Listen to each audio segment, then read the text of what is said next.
Pov. Kenzo. Keluargaku menganggap bahwa Shelin kecil adalah seseorang yang berjasa dalam hidupku. Dia yang sudah mengeluarkan aku dari kegelapan di masa kecilku. Bahkan ketika semua psikiater sudah menyerah, Shelin kecil datang, memberiku cahaya. Dia menyembuhkanku dengan tangan mungilnya. Dia menyembuhkanku dengan semua ocehannya. Dia menyembuhkanku dengan begitu sempurna, tanpa aku harus meminum obat, tanpa aku harus dibawa pulang pergi ke luar negeri. Dia mengembalikan kepercayaan diriku yang sempat memudar. Dia mengembalikan keceriaanku yang sempat hilang. Dia memulihkan mentalku yang sempat introvert, menjadi pribadi yang cerdas dan terbuka. Orang tuaku bahkan masih mengingat hal itu, sampai sekarang. Bagaimana selama 2 tahun lamanya, aku hampir tidak pernah berbicara. Hingga datanglah gadis kecil itu, yang merubah duniaku. Aku masih ingat dengan jelas, bagaimana aku yang mengalami trauma dalam berteman. Dan dia selalu menasihatiku, bahwa berteman itu artinya berbagi. Bahwa memberi adalah lebih baik dari menerima. Shelin setiap bertemu denganku selalu bercerita tentang banyak hal. Dia selalu bilang, bahwa punya banyak teman itu menyenangkan. Meskipun tidak semua teman itu selalu baik, namun bukan berarti semua teman itu jahat. Kita bisa memilihnya, kita bisa menyaringnya. Shelin bilang, jika kita berteman dengan anak yang ranking 1, mungkin kita bisa menjadi ranking 2. Jika kita berteman dengan anak nakal, kita bisa kena cubit. Jika kita berteman dengan anak yang rakus, kita bisa kurus. Dan yang paling lucu, yang masih sangat kuingat adalah tentang kata-katanya yang mengatakan jika aku berteman dengan Ronald, maka aku bisa patah kaki, karena kakiku tak sekuat kakinya Ronald. Lucu sekali.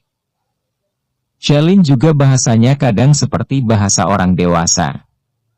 Kadang jika di malam hari aku mendapat nasihat dari mamaku, dan pagi harinya aku bertemu dengan Shelin, pagi itu Shelin akan menasihati aku, persis seperti apa yang dibicarakan oleh mamaku semalam. Bahkan nada bicaranya pun bisa sama persis. Entah, mungkin bisa saja, saat aku lengah, mamaku berbisik di telinga anak pendek itu, dan dia pun menirunya. Mungkin saja. Atau mungkin bisa juga karena dia memang cenderung menjadi dewasa sebelum waktunya. Aku masih ingat dengan jelas, bagaimana orang tuaku yang nyaris frustasi, karena aku yang selalu lebih banyak diam. Bahkan tak jarang, mamaku selalu menangis, hanya berharap agar aku mau berbicara. Jadi tidak heran, jika sekarang papaku selalu menawarkan pekerjaan kepada Shelin. Karena memang anak itu, sudah dianggap layaknya keluarga. Sayang, gadis yang sempat aku idamkan itu menolaknya, dengan alasan tidak punya keahlian untuk bekerja di perkantoran. Padahal jika alasannya adalah karena hal sepele seperti itu, bukankah semua bisa dipelajarinya? Dan sekarang, aku tahu alasan yang sesungguhnya. Penolakannya dikarenakan dia sudah menikah. Dan mungkin suaminya tidak mengizinkannya untuk bekerja. Apalagi jika aku mengingat pertengkaran pasangan muda di malam itu. Aku tahu benar, bahwa Malik begitu cemburu, melihat istrinya mengobrol denganku. Aku bisa melihat cinta mereka yang begitu membara. Aku bukanlah laki-laki bodoh yang akan menggunakan segala cara, untuk mencapai keinginanku. Apalagi jika hanya masalah sebaik hati. Aku bisa mengalah. Masih banyak perempuan lain di luar sana. Aku pasti akan mendapatkan kebahagiaan, jika memang telah tiba waktunya. Tidak mungkin bagiku untuk berbuat curang, ingin merebut hati perempuan itu dari suaminya. Aku tidak akan tega. Lagi pula, aku bukanlah penyuka barang bekas. Bukankah sesuatu yang dipaksakan, juga selalu tidak akan baik, pada akhirnya? Aku cukup merasa bahagia, melihat dia tertawa. Ya, aku pun harus bahagia. Dunia ini tidaklah harus selalu perihal wanita. Masih banyak hal penting yang harus kupikirkan. Semoga laki-laki yang dipilihnya adalah laki-laki yang tepat, yang bisa membawanya dalam kebahagiaan. Kenzo, bisa aku minta tolong?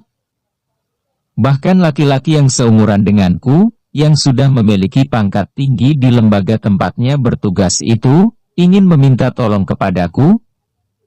Apakah ada hal yang penting? Ada apa, Nal? Tanyaku.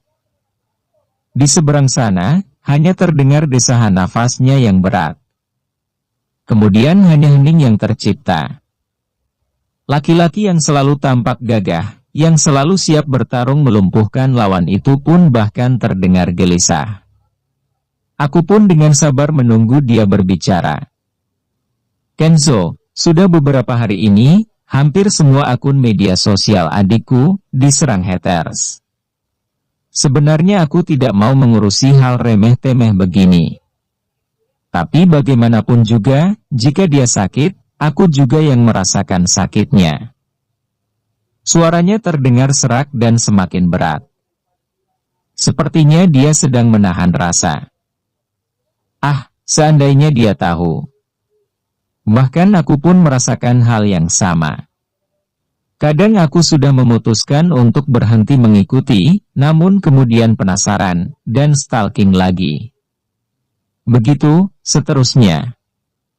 Serangan haters itu pun aku tahu. Mereka seolah akun robot, yang sekali menyerang, dalam sehari bisa langsung ribuan komentar. Bukankah kamu justru adalah ahlinya? Kamu punya wewenang untuk menyelidiki akun itu. Kamu bisa langsung menangkapnya, karena memang bukti sudah ada, jawabku. Sudah, sih. Aku sudah menyelidiki. Namun belum ada titik temu. Dia menggunakan akun palsu yang sulit untuk dilacak identitas aslinya.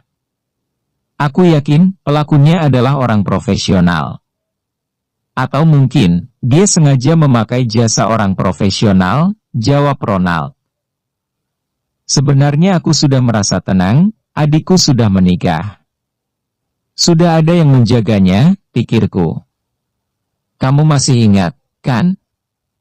Dulu bahkan aku pernah bercerita kepadamu, bahwa seperti apapun aku mencintai perempuan, aku tidak akan menikahinya, sebelum adikku itu menikah, ucapnya. Ya, aku masih ingat dengan jelas. Bahkan saat dulu Ronald bilang seperti itu, aku sempat menjawab dalam hati, bahwa akulah nantinya yang akan menikahi adiknya. Akulah yang akan menjaganya, akulah yang akan membahagiakannya, akulah yang akan mencintainya dengan setulusnya cinta. Tidak tahunya, takdir berkata lain. Ternyata bukan aku, pemilik hatinya. Melainkan seorang aktor bernama Malik. Namun ternyata masalahnya lumayan rumit. Pernikahannya yang baru seumur jagung, dihampiri oleh kerikil-kerikil kecil. Bukan hanya diserang haters, tapi sekarang semua akun media sosial adikku, sekarang tidak sekuat yang kemarin. Sementara, perempuan itu, rekan seprofesinya Malik, bahkan setiap hari justru mengunggah kemesraannya dengan adik iparku itu, membuat akunnya naik drastis, gila-gilaan. Dia bermain dengan lihai, berlindung di balik promosi untuk sinetronnya. Dalam sehari, dia bahkan bisa posting video sebanyak 3 kali. Aku pernah sih, membicarakan dengan Shalin. Shalin bilang sih, tidak masalah, toh hanya acting. Tapi aku tahu benar, bahwa hatinya tidak baik-baik saja. Kembali, aku mendengar helaan nafasnya yang panjang. Terus, kamu mau minta aku buat ngelakuin apaan? Tanyaku, tidak sabar. Aku minta saran, kira-kira bagaimana supaya akunnya Shalin bisa naik lagi ke permukaan? Jujur, aku pusing memikirkan hal seperti ini. Kamu kan biasanya pinter kalau urusan beginian. Kali ini dia tertawa. Tawa yang terdengar sumbang. Lucu, ya. Seseorang yang profesinya seperti aku, mengurusi hal sekecil ini. Tapi bagaimanapun juga, darah kami adalah sama. Jika adikku sakit, maka aku pun ikut merasakannya, ucapnya. Ronald tidak tahu, bahkan saat melihat video viral di restoran itu, aku pun merasa tidak nyaman. Melihat bagaimana perempuan itu menyerang Shelin. Melihat bagaimana Malik berusaha memeluk Shelin. Rasaku bahkan campur aduk, tidak bisa digambarkan lagi. Ada rasa kesal, ada rasa marah, ada rasa cemburu. Semuanya membuatku sesak, dan harus kusimpan sendiri, berharap rasa itu akan pergi dan menghilang dengan sendirinya. Kenzo, kok diam? Ada ide enggak, biar akunnya adikku bisa naik lagi? Ucapan Ronald membuyarkan lamunanku. Hah, ternyata cuma hal kecil. Kirain kamu mau minta aku supaya nikahin adik kamu. Sudah deg-degan banget ini aku. Aku mencoba berkelakar, agar hatinya tidak lagi kaku. Gila kamu. Shelin sudah punya suami. Lagian mana mungkin, kamu yang seorang CEO mau sama adik aku? Gimana, ada ide enggak? Aku serius ini, desak dia. Gimana kalau kita suruh saja itu Shelin, mengunggah video yang kita buat pas kamu duel sama Malik itu? So sweet banget, itu. Dijamin trending, deh. Gila. Aku juga tidak tahu, dari mana aku bisa berbicara seperti itu. Ide itu muncul begitu saja, dan bibir pun langsung merespon perintah sang otak. Lucu sekali. Dua laki-laki dengan profesi yang berbeda justru sibuk memikirkan akun seorang perempuan. Tapi apakah itu tidak akan mengancam karirnya Malik? Tanya Ronald, dengan nada penuh kecemasan. Sepertinya otaknya sedang tidak begitu berfungsi dengan baik. Mungkin karena dia sedang kalut. Seperti itukah, rasanya punya saudara? Ya enggak, lah. Itu kan cuma video biasa. Bukan video bukti pernikahan. Bagaimana sih? Kamu kan harusnya lebih ngerti hukum. Bukankah yang kudengar, dalam kontrak itu, cuma dilarang nikah, kan? Kalau pacaran, ataupun kencan, masak iya, gak boleh? Pihak sinetron pun tidak akan punya kuasa untuk menyalahkan Malik.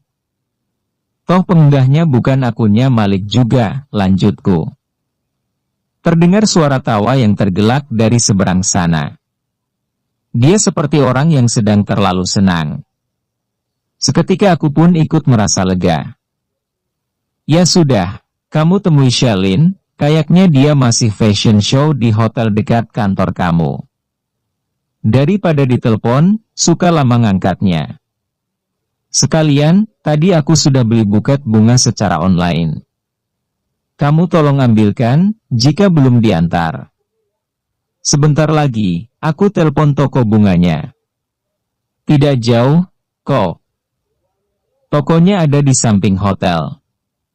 Kasihkan ke Shelin, sebagai wujud perhatianku sebagai kakak.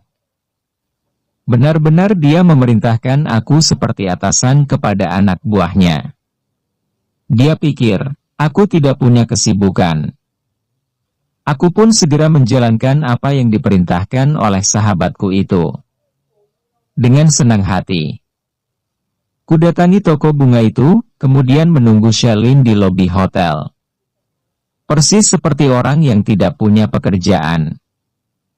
Selang 10 menit kemudian, aku melihat Shelin sudah keluar, bersama seorang wanita paruh baya, berwajah teduh, yang juga berpakaian syar'i. Mereka bahkan tampak akrab. Shelin berjalan sedikit di belakang, tangan mereka saling bergandengan. Aku pun segera mendekatinya, dan memberikan bunga itu. Shelin justru menatap wanita setengah baya di dekatnya.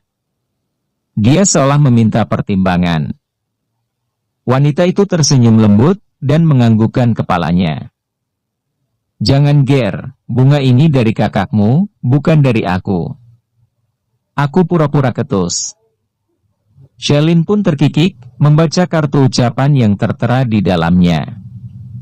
Entah apa isinya, aku bahkan tadi tidak membacanya. Kak Kenzo, kenalkan, ini ibunya Mas Malik. Ucap Shelin sambil menghirup aroma bunga itu. Aku pun membungkukkan badanku, dan tersenyum ke arah mereka. Saya Kenzo, Bu. Temannya Shelin. Saya datang ke sini, atas perintah dari Ronald, kakaknya Shelin, ucapku. Aku sengaja berbicara seperti itu, agar tidak timbul salah paham, di hati ibunya Malik. Segera kuutarakan, persis seperti apa yang dikatakan Ronald tadi. Bagaimanapun juga, Shelin adalah seorang selebgram, seorang YouTuber. Akunnya, ibarat ladang tempatnya bercocok tanam. Ibarat pasar, tempatnya berjualan. Bukan hal yang berlebihan, jika kakaknya merisaukan hal itu. Akunnya, adalah dunianya. Namun sepertinya Shelin merasa ragu, dengan perkataanku. Dia bilang dia ingin berbicara dulu, dengan suaminya. Ya sudahlah, terserah dia saja. Aku tidak ingin terlalu mempengaruhinya. Shell, kamu terjun lagi ke dunia modeling, tanyaku. Iya, Kak. Di rumah terus, rasanya suntuk, tidak punya bahan untuk dijadikan konten, jawabnya sambil terkikik. Kami berbincang di lobi hotel, menceritakan tentang banyak hal. Ternyata, ibunya Malik adalah seorang pribadi yang ramah. Setiap perkataannya seperti mengandung dakwah. Berarti selama ini Shelin mendapatkan hidayah hijrah itu dari beliau. Nak Kenzo, atas nama Malik, ibu meminta maaf, ya. Jika mungkin keputusan Malik untuk menikahi Shelin, sedikit mengecewakan hati Nak Kenzo. Semuanya mengalir begitu saja. Seolah-olah mereka memang sudah dijodohkan oleh sang pemilik kehidupan. Semoga saja, mereka berdua memang berjodoh, hingga ke surga. Nak Kenzo orang baik, sosoknya mendekati sempurna. Saya yakin, Nak Kenzo akan mendapatkan wanita yang sepadan. Laki-laki yang baik, adalah untuk perempuan yang baik. Ucap ibunya Malik di sela-sela perbincangan kami. Kenapa ibunya Malik seolah-olah tahu isi hatiku? Apakah aku kelihatan kalau aku menyukai Shelin? Gawat. Oh, tidak ada yang kecewa, Bu. Saya justru ikut senang. Shelin sudah menemukan jodohnya. Semoga mereka bahagia, jawabku. Ya, aku berharap teman kecilku yang sempat singgah di hatiku ini, bisa berbahagia. Syukurlah, jika Nak Kenzo bisa mengerti. Saya sangat berterima kasih, atas kebesaran hati Nak Kenzo, jawab ibunya Malik. Ada sekitar setengah jam, kami duduk di sini. Shelin duduk bersebelahan dengan ibunya Malik, sementara aku duduk di samping ibunya Malik, berjarak sekitar 1 meter. Shelin meletakkan tas di pangkuannya. Tangannya memegang buket bunga, dan berkali-kali menciumnya. Dia seperti tidak begitu mendengar apa yang aku dan ibu mertuanya perbincangkan. Kami masih saling bercerita, hingga datanglah sosok Malik, dengan wajahnya yang tertutup masker. Dia tidak mendekat ke arah kami, namun aku bisa mengenalinya. Tangannya mengotak-atik ponsel, sambil sesekali melihat ke arah kami. Terdengar ponsel di tasnya Shelin seperti bergetar. Dia pun mengambilnya. Kemudian terlihat matanya mulai menatap layar berbentuk persegi panjang itu.